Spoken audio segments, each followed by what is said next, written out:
Okay, hi everyone. Since our one credit course is so short and there's only 4 class periods, one of the lessons I will not be able to give is the habits of effective and concise storytelling. So I want to give it to you in a very abbreviated format here.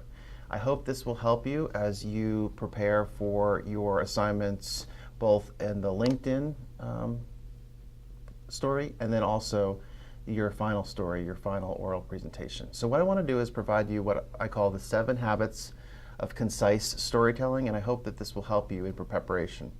The first is this idea of parachute in, the idea of starting the story in the middle and letting people slowly catch up with very little prefacing. So for example, if I was going to give a very brief story of only 1, 2, or 3 minutes, instead of saying, my name is Drew Stelljes, I am the Executive Professor of Education at the College of William & Mary, instead when I say parachute in, what I say is something like this.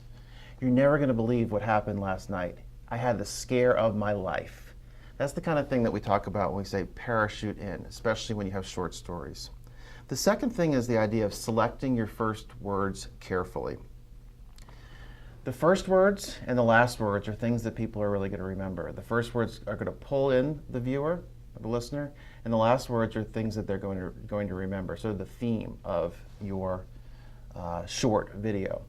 There's a video online, a TED Talk, that has been widely and enthusiastically received. It's only 5 minutes in length, and the title is Save the Shoes, and it's that of a firefighter who was called into a fire expecting to be able to save people. And instead, he was sent in to get the homeowner's slippers so that she could have something to wear. And he called it Save the Shoes. And then he used that as the theme.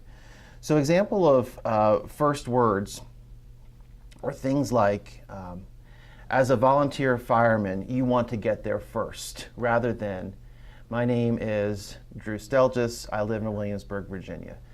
The first words and final words are important. The third of 7 is follow Goldilocks.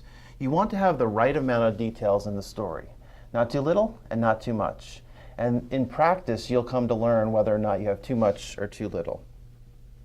The next thing, especially when giving an oral presentation in a class, is practice one person, one thought. And a good way of considering this is to break the room up into thirds, so that you are looking at 1/3 of the room throughout the presentation, 1/3, 1/3, 1/3 at a time. Deliver one complete thought to one person and have that moment with her or him. So if I'm saying something that I hope will be fairly powerful, such as, when it comes down to it, my passion is to inspire others to live their best life. That's a lot more powerful than me, my eyes wandering. When it comes down to it, my passion is to inspire others to live their best life. So have that moment with that one person. Don't allow it to be scattered, and eye contact is so very important in storytelling. The next thing I want to talk about is this idea of trying to get everything you possibly can into a small space. So imagine it is you have a small truck and you're trying to get as much seed or corn or grain or anything like that as humanly possible into it.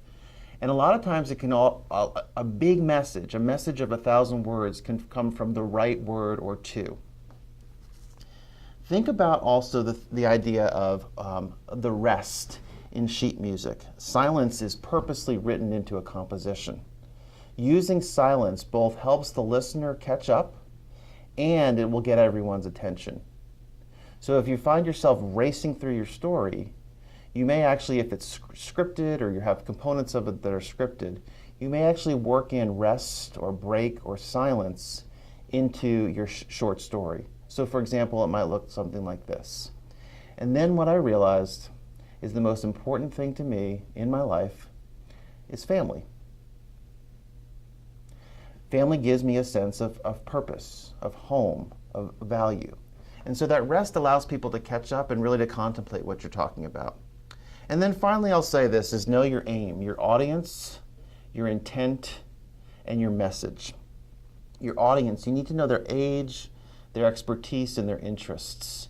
An example of this is if I used a term that's outdated or a term that only young people are going to know, it's probably not going to resonate with the entire audience. So if I were to say the term Lex Luthor, who in the world of Superman is well known as his nemesis, only probably about a third of the room would know that at this point. If I were to use some common musician or performer who's only known to people who are 20 or younger, and my audience is 20 or older, it's not going to work. The intent is, what do you really want to result from the talk? I think this is key. So when you are preparing your 1-minute LinkedIn video and then your 5-minute talk, is write down first and foremost, what is the intent? At the end of it all, what do you want to accomplish by this talk? And then finally, the message. Share a bit and have them wanting more information. Share a bit of what you are describing and have them wanting more. Try to hook the audience. Give them something that is so appealing and interesting that they find themselves wanting more, thirsty for more. Those are my 7 habits of concise storytelling that I hope you'll use, at least in part, as you prepare both your LinkedIn video and also your 5-minute speech for What's Your Story. Thanks.